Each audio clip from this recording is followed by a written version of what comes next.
ሰላም ጤና ይስጥልኝ ውድ የፈታ ዴሊ ተከታታዮቻችን፣ ይህ የዕለተ ሰንበት ረፋድ ጥንቅራችን ነው። በዕለቱ ለእናንተ አዳዲስ መረጃዎች ይሰጣሉ ያልናቸውን ሀገራዊና ዓለም አቀፋዊ ዕለታዊ መረጃዎችን አሰባስበን በማጠናቀር ተገኝተናል። ቆይታችሁን ከእኛ ጋር እንድታደርጉ የቅድሚያ አክብሮታዊ ግብዣችን ነው። ወደ ዕለቱ ዝርዝር መረጃዎቻችን ከማለፋችን በፊት በቅድሚያ ዋና ዋናዎቹን እንጠቁማችሁ። ደብረጽዮን በአንድ ጉባኤ ላይ ተገኝተው ንግግር አድርገዋል። መቀሌ የተካሄደ ጉባኤ ነው፣ ካዝናችን ባዶ ነው ሲሉም ተናግረዋል። በዚሁ ዙሪያም ደብረጽዮን በርካታ ጉዳዮችን አንስተዋል። ጥንቅራችን ተመልክቶታል።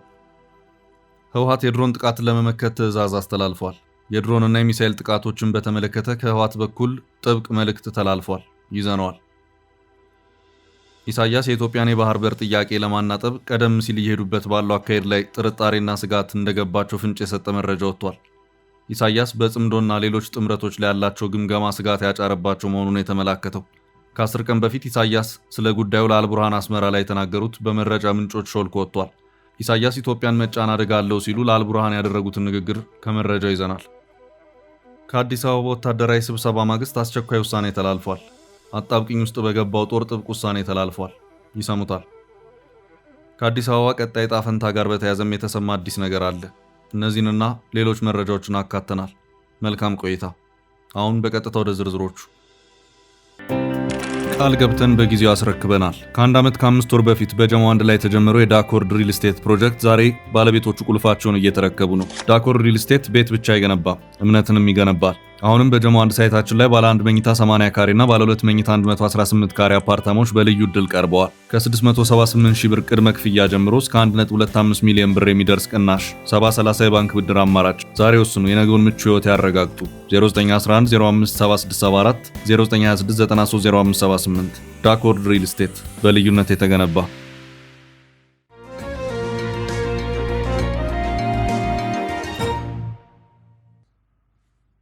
ካዝናችን ባዶ ነው። ደብረጽዮን ለጦርነት እየተዘጋጀው ነው ያለው ህወሓት ባዶ ካዝና ነው ያገኘሁት ሲል አስታውቋል። በህወሓት ወደ ነበረበት ተመልሷል የተባለውን የትግራይ ምክር ቤት 6ኛ ዘመን 7ኛ መደበኛ ጉባኤ ላይ የመክፈቻ ንግግር ያደረጉት ደብረጽዮን ገብረ ሚካኤል ከደርግ መውደቅ በኋላ በነበሩት ዓመታት ትግራይ በኢኮኖሚ ብዙ ለውጥን ብታመጣም በሁለት ዓመታቱ ጦርነት በተፈጠረው ውድመት ትግራይ ወደ ኋላ ተመልሳለች ሲሉ ተናግረዋል። ደብረጽዮን በዚሁ ንግግራቸውም ካለፈው የሁለት ዓመታት ጦርነት ጋር በተያያዘም በትግራይ ከ134 ቢሊዮን ብር በላይ ውድመት ደርሷል ያሉ ሲሆን 2019 ዓ.ም ለህልውናችን ስንል የምንመክትበት ዓመት ነው ሲሉም ተናግረዋል። ጠላቶቻችን ወረራ ላይ ያካሄዱብን ነው፣ ዝግጅታቸውን ጨርሰዋል ያሉት ደብረጽዮን በአሁኑ ሰዓት እየተካሄደ ያለውን ሀገራዊ ምክክርን በተመለከተ ትችታቸውን ያሰሙበት ሁኔታም ታይቷል። ምክክር በሚልም አሃዳዊ ስርዓትን ለመመስረት እየሰሩ ይገኛሉ ሲሉም ተናግረዋል።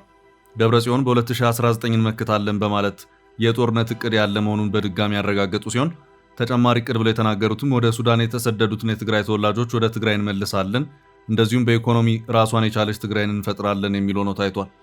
ከዚህ ውጭም በደብረጽዮን የፕሬዝዳንቱ ቢሮ የወጣው ተጨማሪ መረጃ ደግሞ ባዶ ካዝና የተረከብነው መባሉንም አመላክቷል።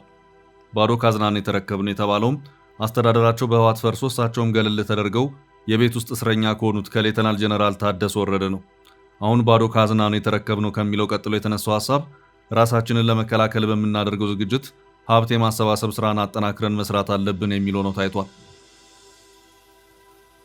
ባለፉት የህወሓት አመራሮች የህዝብ ስብሰባ ላይ ድርቆሽም ጭምር እያዘጋጃችሁ ሰራዊቱን በስንቅ መደገፍ አለባችሁ ሲባልም ተሰምቷል። በዚህ ጉባኤ ላይ በቀረበ ሌላ ሪፖርት በአሁኑ ሰዓት በክልሉ 1.1 ሚሊዮን እርዳታ ፈላጊ ተፈናቃይ አለ ተብሏል።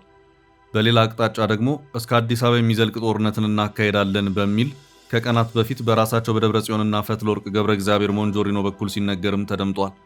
ማህበራዊ ቀውሱ ከፍ ባለበትና ባዶ ካዝናን የተረከብነው እየተባለ ባለበት በምን መልኩ ኢኮኖሚ የታሰበውን ጦርነት ሊሸከም ይችላል የሚለውን ጉዳይ ጥያቄ ሆኖ እየተነሳ ነው። ነገሮቹ ግራ አጋቢ ሆነዋል። መረጃዎች የሚያመለክቱት በትግራይ ግዙፉን መሶቦ ሲሚንቶ ፋብሪካን ጨምሮ በርካታ ፋብሪካዎች ሳይቀሩ ስራ ያቆሙ መሆኑን ነው። በዚህ መሃል ደግሞ ለህልውናችንና ራሳችንን ለመከላከል ለምናደርገው ትግል ገንዘብ ታዋጣላችሁም እየተባለም ነው። ከገንዘብ አዋጡ ውጪ የህወሓት አመራሮች የትግራይን ወርቅ ገቢ በዋና የጦርነት ማስኬጃነት ሊጠቀሙበት እንዳቀዱ በግልጽ አስታውቀዋል። ደብረጽዮን ከሳምንት በፊት በአንድ መድረክ ላይ ባደረጉት ንግግር በትግራይ ወርቅ ላይ ተማመኑ መሆኑን ጠቆም ሲያደርጉ ተደምጠዋል።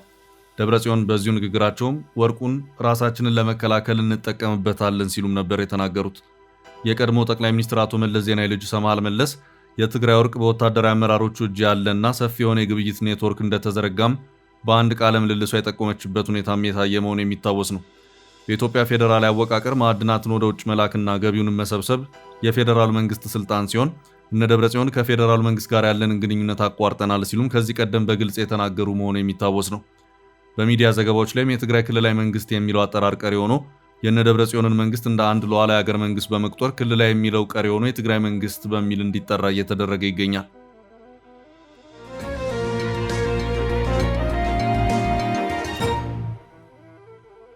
በቀጣይ መረጃ ኢትዮጵያን መጫን አደጋ አለው።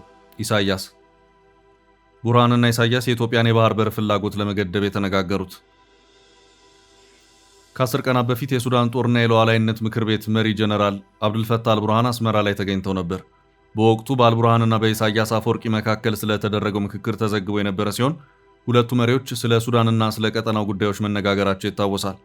በሳምንቱ ግን የዚያ ስብሰባ ሚስጥራዊ ክፍል ይፋ ሆኗል። ማዳ መስር የተሰኘው ምንጭ ለኢሳያስና ለአልቡርሃን ቅርበት ያላቸው ምንጮች አናግሮ የንግግሩን እውነተኛ ትኩረት የሚያሳይ አዲስ መረጃ አውጥቷል። ኢሳያስ የኢትዮጵያን የባህር በር ጥያቄ ለማናጠብ ቀደም ሲል እየሄዱበት ባለው አካሄድ ላይ ጥርጣሬና ስጋት እንደገባቸው ነው ዘገባው ፍንጭ የሰጠው።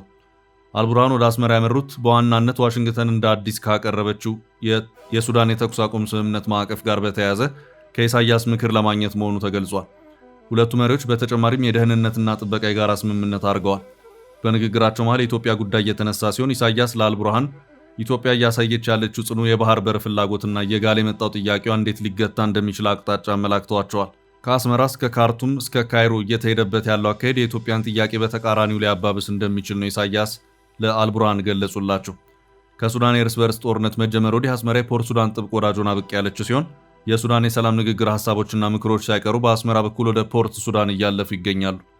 በቅርቡ ሌላኛው የሱዳን ጦር ደጋፊ የሆነችው ሳዑዲ አረቢያ ባደረገችው ብርቱ ጥረት ዋሽንግተን አዲስ የተኩስ አቁም ስምምነት ፍኖተ ካርታ ማዘጋጀቷ ይታወሳል። አልቡርሃን ይህንን ልቀበል አልቀበል በሚለው ጉዳይ ላይ ከኢሳያስ ጋር መክረዋል። አልቡርሃን ከፈጥኖ ደራሽ ኃይል RSF ጋር የሚደረግ ማንኛውም ድርድር በቅድሚያ ኃይሉ ያለውን ጦር ከሱዳን ከተሞች ማስወጣቱን ማዕከል ማድረግ እንዳለበት ለኢሳያስ አቋማቸውን ገልጸውላቸዋል። ኢሳያስ በበኩላቸው የጀኔራሉን ሐሳብ በጽኑ በመደገፍ በአፍሪካ ቀንድ ታሪክ ውስጥ ታይቷል ካሉት ልምድ በመነሳት ምክር ለግሰዋል። ማንኛውም የታጠቀ ኃይል በፖለቲካ ስርዓት ውስጥ ትይዩ አካል ሆኖ መግባት የረጅም ጊዜ ችግር እንደሚያስከትል ኢሳያስ ገልጸዋል። የፈጥኖ ደራሽ ኃይል በቀጣይ የሱዳን መንግስት ውስጥ በተቋም ደረጃ ምንም አይነት ድርሻ ሊኖረው እንደማይገባ፣ ታጣቂውን በተቋም ደረጃ ወደ ፖለቲካ ስርዓቱ ማካተት ጦርነቱን ከማራዘም ውጪ እንደማይፈታው ኢሳያስ ምክር ለግሰዋል። ኤርትራና ሱዳን በጸጥታ ያላቸውን ትብብር ላቅ ለማድረግ መሪዎቹ የተስማሙ ሲሆን በተለይ በወታደራዊና በደህንነት መረጃ ልውውጥ ጉዳይ ደረጃውን ከፍ ያደረገ ትብብር ለማድረግ ተስማምተዋል።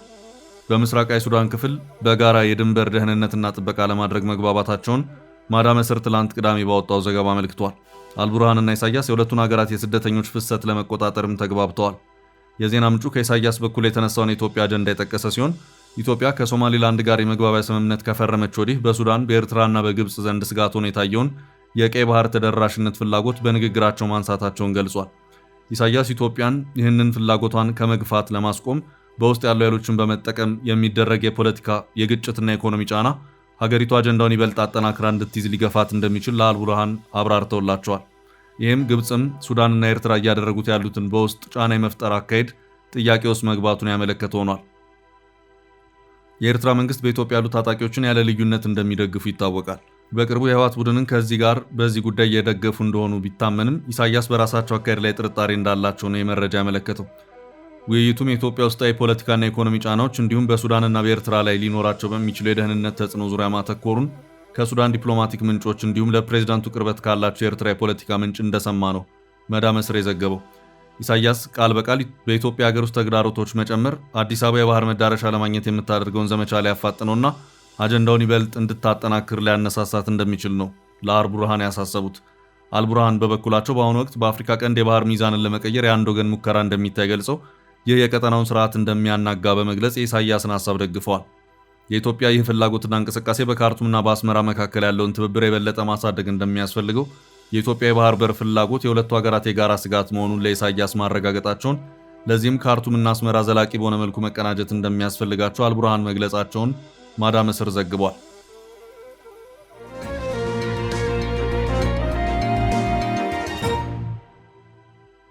በቀጣይ መረጃ ከአዲስ አበባ ወታደራዊ ስብሰባ ማግስት ጥብቅ ውሳኔ ተላለፈ። ከአዲስ አበባ ወታደራዊ ስብሰባ ማግስት አስቸኳይ ውሳኔ ተላልፏል።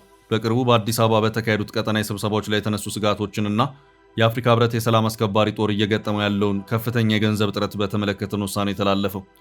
የሶማሊያ ፌዴራላዊ መንግስት የሀገሪቱን ብሔራዊ ደህንነት የመጠበቅ ሙሉ ኃላፊነት ለመረከብ የሚያስችለውን እቅድ ይፋ ለማድረግ እየተዘጋጀ መሆኑን ጋርዌ ኦንላይን አስነብቧል። በኡጋንዳ ካምፓላ ከሚካሄደው ወሳኝ ስብሰባ አስቀድሞ እየተዘጋጀ ያለው ይህ አዲስ አነሳሽ እቅድ የሀገሪቱን ብሔራዊ ደህንነት ኃላፊነት በአሁኑ ወቅት በሶማሊያ ከሚንቀሳቀሰው የአፍሪካ ህብረት የድጋፍና ማረጋጊያ ተልዕኮ አውሶም ወደ ሶማሊያ ብሔራዊ መከላከያ ኃይል ለማስተላለፍ ያለመ መሆኑን የውስጥ የመንግስት ምንጮች አረጋግጠዋል። ይህ ውሳኔ በተለይ በአዲስ አበባው ስብሰባ ላይ አፍሪካ ቀንድ ደህንነትን በተመለከተ ከተነሱት አነጋጋሪ ነጥቦች ማግስት መውጣቱ የቀጠናውን የኃይል ሚዛን አስተላለፍ የሚቀይር አዲስ ክስተት ሆኖ ተመዝግቧል። ይህንኑ ወታደራዊ ሽግግር በተመለከተ የሶማሊያው ፕሬዝዳንት ሐሰን ሼክ መሐሙድ ባለፉት ጥቂት ቀናት ውስጥ የሀገሪቱን ከፍተኛ የደህንነት ኃላፊዎችና የሶማሊያ ብሔራዊ ጦር አዛዦችን በመሰብሰብ ሰፊ ውይይት ማድረጋቸውን ጉዳዩን በቅርበት የሚያውቁ ወገኖች መግለጻቸው ተመልክቷል። የዚህ ምስጢራዊ ውይይት ዋነኛ ትኩረት በአሁኑ ወቅት በአፍሪካ ህብረት ሰላም አስከባሪ ጦር እጅ ስር የሚገኙ በርካታ ወታደራዊ ስትራቴጂካዊ እዞችና የጦር ሰፈሮችን የሶማሊያ ብሔራዊ ጦር በአጭር ጊዜ ውስጥ ተረክቦ ጥበቃ ስለሚጀምርበት ዝርዝር ሁኔታ መምከር መሆኑ ተመልክቷል። ይህ እርምጃ ሶማሊያ የደረሰባት ከፍተኛ ዓለም አቀፋዊ ጫናን ተከትሎ የመጣ ሲሆን ሀገሪቱ የራሷን ደህንነት በራሷ የመጠበቅ አቅም እንዳላት ለዓለም አቀፉ ማህበረሰብ በተግባር ለማሳየት የምታደርገው ጥረት መሆኑም ተመልክቷል። ለዚህ አስቸኳይ ወታደራዊ ኃላፊነት ሽግግር መፋጠን ዋነኛው ምክንያት ምዕራባውያን ዲፕሎማቶች ለአፍሪካ ህብረትና ለአውሮፓ ህብረት የሰጡት ጠንካራ ማስጠንቀቂያ ነው። የውጭ ዲፕሎማቶቹ ለሰላም አስከባሪ ጦር የሚያደርጉት የገንዘብ ድጋፍ በቀጣይ ሊቋረጥ እንደሚችልና በተባበሩት መንግስታት ድርጅት የጸጥታው ምክር ቤት በሚደረጉ ቀጣይ ውይይቶች ላይ የቪቶ መብታቸውን ለመጠቀም ሊገደዱ እንደሚችሉ አስታውቀዋል። ለዓመታት የሶማሊያን ጦር ከአልሸባብ ታጣቂዎች ጋር በሚደረገው ውጊያ ሲደግፍ የቆየው የሰላም አስከባሪ ኃይል በዚህ የገንዘብ እጥረትና የዓለም አቀፍ አጋሮች ውዝግብ ምክንያት ውዝግብ ውስጥ ሲሆን ሶማሊያ በአፍሪካ ቀንድ የተጋረጡባትን የደህንነት ፈተናዎች በራሷ መከላከያ ለመወጣት የመጨረሻውን የዝግጅት ምዕራፍ ጀምራለች።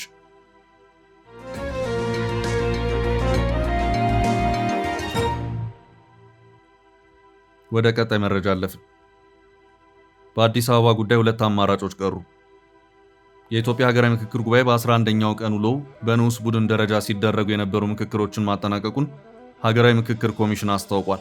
የኢትዮጵያ ሀገራዊ ምክክር ጉባኤ በተቀመጡ 8 አጀንዳዎች በቡድኖች የሚደረገውን ውይይት በማጠናከር ወደ ቀጣዩ ምዕራፍ መሸጋገሩን የሀገራዊ ምክክር ኮሚሽን ዋና ኮሚሽነር ፕሮፌሰር መስፍን አርአያ ያስታወቁ ሲሆን እስካሁን ባለው ምክክር ላይ አዲስ አበባን ቀጣይ ዕጣ ፈንታ ይወስናሉ ተብለው ከቀረቡት 4 ሀሳቦች መካከል ሁለቱ ነጥረው የወጡ መሆኑ ታውቋል። ከአዲስ አበባና ድሬዳዋ ከተማ ቀጣይ ዕጣ ፈንታ ጋር በተያያዘ የከተሞቹ አስተዳደራዊ ሁኔታ ምን መምሰል አለበት በሚለው ዙሪያ የተለያዩ አማራጮች ቀርበው የነበረ መሆኑን ያመለከተው ዋዜማ ምንጮች ያደረሱኝ ባለው መረጃ መሰረትም አዲስ አበባን በተመለከተ ከቀረቡት 4 አማራጮች መካከል ሁለቱ ጎልተው ወጥተዋል በሚል ነግረውኛል ብሏል። ቀደም ብሎ አዲስ አበባን በተመለከተ 4 አማራጮች ቀርበው የነበረ መሆኑን የተመለከተ ሲሆን እነዚህም አዲስ አበባ ሲቲ ስቴት ወይም ራስ ገዝ መሆን አለባት፣ የፌዴራል አካል ትሁን፣ ራሷን የቻለች ክልል ሆና ትውጣ የሚሉትና የኦሮሚያ አካል መሆን አለባት የሚሉ ናቸው። ዋዜማ ምንጮች ያደረሱኝ ባለው መረጃ መሰረት ከሆነም ከቀረቡት 4 አማራጮች ሁለቱ አማራጮች በተወያዮቹ በኩል ሚዛን ደፍተው ታይተዋል። በዚሁ መሰረትም በጥቃቅን ቡድን እንዲሁም በንዑስ ቡድን ደረጃ በተደረጉ ምክክሮች የፌዴራል አካልና የኦሮሚያ አካል የሚሉት አማራጮች ጎልተው መውጣታቸውን ምንጮች ያድርሰውኛል ሲል ዋዜማ በዘገባው አመላክቷል። የአዲስ አበባና የድሬዳዋ ከተማ ጉዳይ የታየው የፌዴራል ከተሞች በሚለው ርዕስ ባለው ንዑስ አጀንዳ ነው። የፓናሉ አባላት የአራቱን አማራጮች ምንነት የተመለከተ ማብራሪያ ያቀረቡ መሆኑ የተመለከተ ሲሆን አዲስ አበባ ራስ ገዝ ትሁን የሚል አቋም ይዘው የነበሩ ተመካካሪዎች ከተማ የፌዴራል አካል ትሁን የሚለውን አማራጭ ወደ መደገፍ ማዘንበላቸውን ምንጮቼ መረጃውን አድርሰውኛል ሲልም ዘገባው አመላክቷል። ምክክሩ ያለበት አሁናዊ ሂደት ምክረ ሀሳቦች ላይ ድምጽ የሚሰጥበት ካለመሆኑ ጋር ተያይዞ ሁለቱ አማራጮች ወደ ቀጣዩ ምዕራፍ ተሸጋግረዋልም ተብሏል። በዚሁ ዙሪያም መንግስትና ገዢው ብልጽግናን ወክለው በምክክሩ ላይ እየተሳተፉ የሚገኙ ተመካካሪዎች የተለያዩ አስተያየቶችን የሰነዘሩ መሆኑም ታውቋል። አዲስ አበባ የፌዴራል አካል ትሁን የሚለውን አማራጭ ደግፈው የተስተዋሉ የመንግስትና የብልጽግና ፓርቲ ተወካዮች በርካታ ናቸውም ተብሏል። የኦሮሚያ ክልል መንግስትን የወከሉ እንዲሁም በብልጽግና ፓርቲ ውክልና እየተሳተፉ የሚገኙ ሌሎች ተመካካሪዎች አዲስ አበባ የኦሮሚያ ክልል አካል ትሁን የሚለውን አማራጭ በጽኑ ደግፈዋልም ተብሏል። በድሬዳዋ ከተማ ጉዳይ የተደረገው ምክክር ከተማ የፌዴራል አካል ትሁን የሚለው አማራጭ ሚዛን የደፋበት ነበር ተብሏል። ለድሬዳዋ ሲቲ ስቴት ወይም ራስ ገዝ፣ የፌዴራል አካል፣ ራሷን የቻለች ክልል የሚሉ አማራጮች ቀርበው የነበሩ መሆኑን ዘገባው አስታውሷል።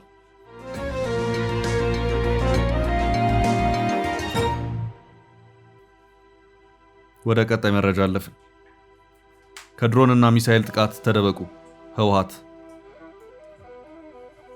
ህወሓት የድሮን ጥቃትን ለመመከት ትዕዛዝ አስተላልፏል። የድሮንና የሚሳኤል ጥቃቶችን በተመለከተ ከህወሓት በኩል ጥብቅ መልእክት ተላልፏል። የህወሓት ጽሕፈት ቤት ኃላፊ ፈትለወርቅ ገብረ እግዚአብሔር ሞንጆሪኖ ነዋሪዎች ሊሰነዘር ከሚችል የድሮንና የሚሳኤል ጥቃት ራሳቸውን እንዲደብቁ ጥሪ አቅርበዋል።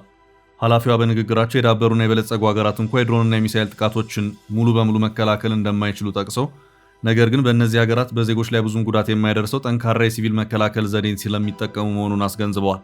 በመሆኑም የትግራይ ህዝብ ሊመጣ ያለውን አደጋ ለመቀነስ የወታደራዊ መሳሪያዎችን ምልክት ወይም የድሮን ድምፅ በሚሰማበትና በሚያይበት ጊዜ በራሱ መንገድ ጥንቃቄ በተሞላበት ሁኔታ እንዲደበቅና ራሱን ከጥቃት እንዲጠብቅ አዲስ መመሪያ አስተላልፈዋል። ይህ የህወሓት ጽሕፈት ቤት ኃላፊ ይፋዊ ጥሪ የተላለፈው በትግራይ ክልል እየተካሄደ ባለው ህዝባዊ መድረክ ላይ ነው። በክልሉ ነዋሪዎች ዘንድ ቀደም ሲል የነበረውን የጦርነት ስጋትና ፍርሃት ይበልጥ ያናሩ አዲስ ክስተት ሆኖ ተመዝግቧል። ተቃዋሚ የፖለቲካ ፓርቲዎችና የሲቪል ማህበራት መሪዎች ዳግም የጦርነት ስጋት መፈጠሩን በመጥቀስ ህዝቡን ዳግም ለከፋ እልቂትና ሰብአዊ ቀውስ ከማዘጋጀት ይልቅ ውጥረቱን በሰላማዊ መንገድ ለመፍታት ጥረት መደረግ አለበት ሲሉ አጥብቀው እየተሟገቱ ይገኛሉ። በተለይ የሳልሳይ ወያነ ፓርቲ በሁለቱም ኃይላት በኩል እየተደረገ ያለው ወታደራዊ ዝግጅት ሀገሪቱን ወደ ውክልና ጦርነት እየመራት መሆኑን በመግለጽ ዓለም አቀፉ ማህበረሰብ በማዕከላዊ መንግስትና በህወሓት ላይ አስቸኳይ ጫና እንዲያደርግ ተከታታይ ጥሪዎችን በማቅረብ ላይ ይገኛል። ይህ በእንዲህ እንዳለ በክልሉ በተለያዩ ዞኖችና ወረዳዎች በዘመቻ መልክ እየተካሄዱ ባሉት በእነዚህ የህዝብ መድረኮች ላይ የሚሰጡት መሰል መግለጫዎች የክልሉን የሰላምና የማህበራዊ ድባብ ላይ ጫና እያሳደረ መምጣቱን መረጃዎች ይጠቁማሉ። የክልሉ ኮሚኒኬሽን ቢሮ በበኩሉ እነዚህ ስብሰባዎች ሊመጣ ያለውን የጥፋት ዘመቻ ለመመከት ታስበው የተዘጋጁ መሆናቸውን ቢገልጽም